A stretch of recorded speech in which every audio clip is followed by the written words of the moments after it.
আগামী 6 এপ্রিল রামনবমী, এই উপলক্ষে শাসক বিরোধী তৎপরতা তুঙ্গে।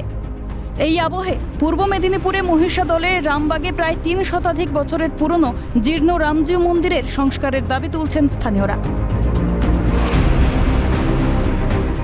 আমরা চাইছি মন্দিরটা সংস্কার করা হোক। মন্দিরটা যে অবস্থা বেশি দিন থাকবে না, ভেঙে পড়ে যাবে। আপনারা চ্যানেলগুলো যেভাবে প্রচার করছেন, তাতে করে রাজ্য থেকে বা সারা ভারতবর্ষের মানুষও যদি অর্থনৈতিক দিক থেকে সহযোগিতা করে আমাদের এই মন্দিরটা পুনর্সংস্কার করে দিতে পারে, তাহলে আমরা গ্রামের পক্ষ থেকে ভীষণভাবে তাদের কাছে চিরকৃতজ্ঞ থাকব। জানা যাচ্ছে 1710 সালে এই রাম মন্দিরটি স্থাপন করেছিলেন মহিষাদল রাজ পরিবারের রানী জানকী দেবী। রামবাগের এই রামজিউ মন্দিরে রামচন্দ্রের পাশাপাশি রয়েছে সীতার বিগ্রহ। তবে আসল অষ্টধাতুর মূর্তি চুরি হয়ে যাওয়ায় নতুন করে মূর্তি প্রতিষ্ঠা করা হয়েছে। রাম সীতার বিগ্রহ ছাড়াও এই মন্দিরে রয়েছে জগন্নাথ, বলরাম, সুভদ্রার বিগ্রহ। এখনও বিজয়া দশমীর দিনে রথে চড়ে প্রায় 1 কিলোমিটার পাড়ি দেন রামচন্দ্র। নিয়ম মেনে রাবণের গণ্ডি থেকে সীতাকে উদ্ধার করে ফিরে আসেন এই মন্দিরে। সংস্কারের অভাবে প্রায় 100 ফুটের এই ঐতিহ্যবাহী মন্দিরটির বর্তমানে ভগ্নপ্রায় দশা। ক্রমশ খসে পড়ছে চুন সুরকির প্রলেপ। বট অশ্বত্থ আষ্টে পৃষ্ঠে জড়িয়ে রয়েছে মন্দিরটিতে। শুভেন্দু অধিকারী সাংসদ থাকাকালীন তার ব্যক্তিগত উদ্যোগে এই রাম মন্দিরের প্রাচীর দেওয়ার কাজ হয়। স্থানীয়দের অভিযোগ, বিধায়কের দ্বারস্থ হয়েও মেলেনি সুরাহা।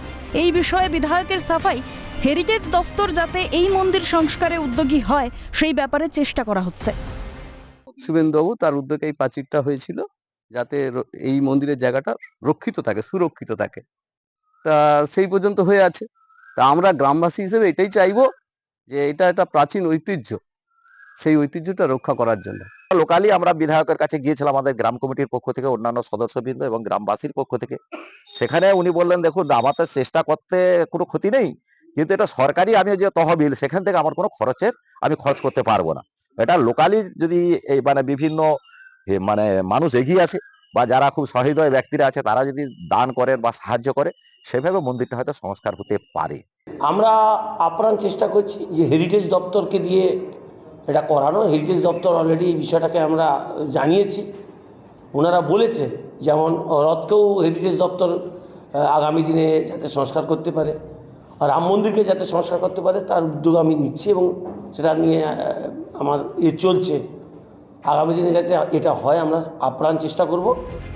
মহিষাদলের রামবাগের এই রামজিউ মন্দিরের সংস্কার নিয়ে শুরু শাসক বিরোধী দরজা। খেলা মেলায় ব্যস্ত বিধায়ক, কটাক্ষ বিজেপির। এদিকে তৃণমূল বিজেপিকে একযোগে আক্রমণ বামেদের। ওনার কাছ থেকে আমরা এরকম কাজপত্র আশা করিনি। তো উনি একজন বিধায়ক হওয়ার পরেও শুধু খেলা মেলা এইসব নিয়ে ব্যস্ত আছেন।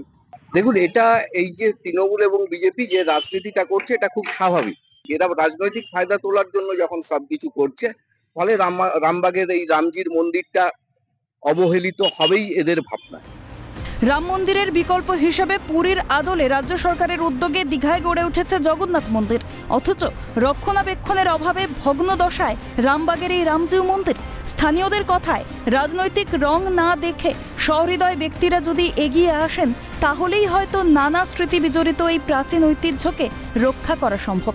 সংস্কারের ব্যাপারে কেউ কি উদ্যোগী হবে, নাকি অচিরেই ধ্বংস হবে এই রামবাগের রামজিউ মন্দির, সেটাই এখন বড় প্রশ্ন। রমেন মাইতির রিপোর্ট, ক্যালকাটা নিউজ।